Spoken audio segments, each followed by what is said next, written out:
Mr. Trump, yes, we are talking about the most important thing. That's why it's heated. And it's, you're okay with Mr. Assad staying in power, but you're also in favor of winning. If he stays in power, Iran is winning. Hezbollah is winning.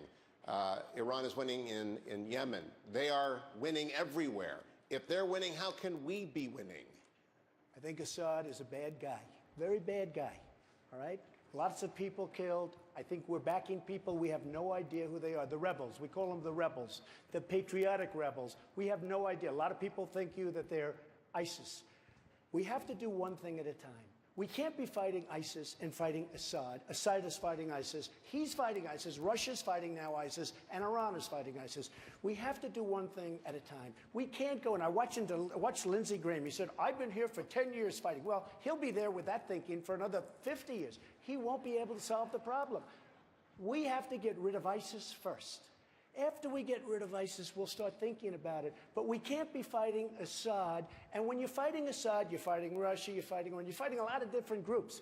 But we can't be fighting everybody at one time. Governor Christie, is he right? Because if we step back, Iran goes nuclear. Is Donald Trump right? Well, I think we have to focus, Hugh, on exactly what the priorities are. And to me, what I've always said is that the president has set up an awful situation through his deal with Iran. Because what his deal with Iran has done is empowered them and enriched them. And that's the way ISIS has been created and formed here. ISIS is created and formed because of the abuse that Assad and his Iranian sponsors have rained down on the Sunnis in Syria. And so when we empower Iran, this is why this president, and when Hillary Clinton says her theory against ISIS will be just about the same as the president, then get ready for more unrest and more murder and more violence in the Middle East. We need to focus our attention on Iran, because if you miss Iran, you're not going to get ISIS. The two are inextricably connected because one causes the other. Senator Paul, let me ask you, you heard Governor Kasich say Assad must go. Do you agree? No, I think it's a huge mistake. I think regime change in Syria, and this is what I've been saying this for several years now. In 2013, when we first went in, I said, you're going to give arms to the allies of al-Qaeda, to radical jihadists? That's crazy. But the other thing I said is the great irony is you'll be back fighting against your own weapons. Had Assad been bombed when he used chemical weapons 2 years ago, ISIS would be in charge of all of Syria now. We have to have a more realistic foreign policy and not a utopian one where we say, oh, we're going to spread freedom and democracy and everybody in the Middle East is going to love us. Governor They're not Kasich, going a to huge love us. mistake. Look,